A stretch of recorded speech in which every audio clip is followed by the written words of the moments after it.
Dog power is one thing, horsepower is another. In the hills outside of Breckenridge, Colorado, the snow falls deep, the perfect playground for snowmobilers.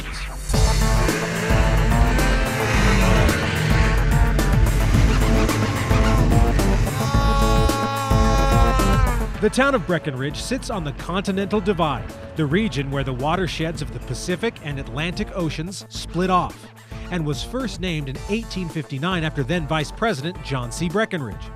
When the VP sided with the Confederates during the Civil War, the town decided to change the name by simply switching one I in the name to an E. So instead of Breckenridge, it became Breckenridge. Make sense? Okay. However you spell it, the small town of just over 4,000 has become quite well known for its skiing, as well as the international snow sculpture competition that takes over every winter.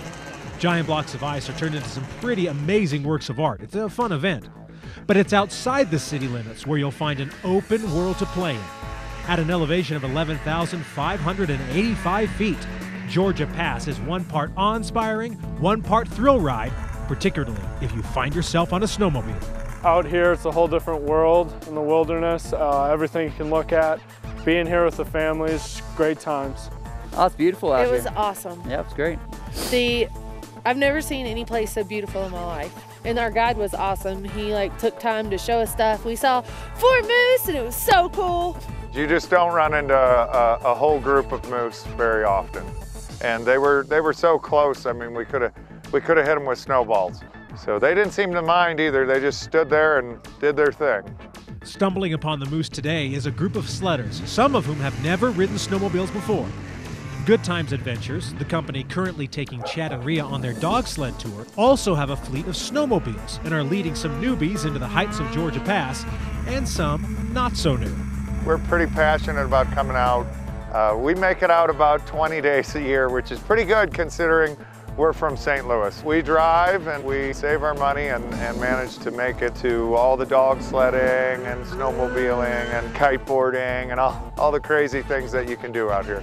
I think this would be a great place for someone that hasn't snowmobiled before. It's great that you have guides.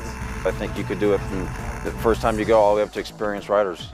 We're all experienced snowmobilers, so we wanted to go a little faster, and he allowed us to kind of go at the pace we wanted to. The Rocky Mountains are a far cry from St. Louis, Missouri, but this group is fairly comfortable on their sleds nonetheless. The tour leads them to the high point of the pass and through forests blanketed in winter. Forgotten history peeks through the snow as a reminder that we aren't the first to explore and enjoy these lands. You really get a feel of what Colorado was during the mining era and those types of things, because you go right past some old mines. Trails are abundant in the Georgia Pass area, perfect for beginners, but as any experienced sledder knows, it's what you find away from the trails that makes your trip a true heart pounder.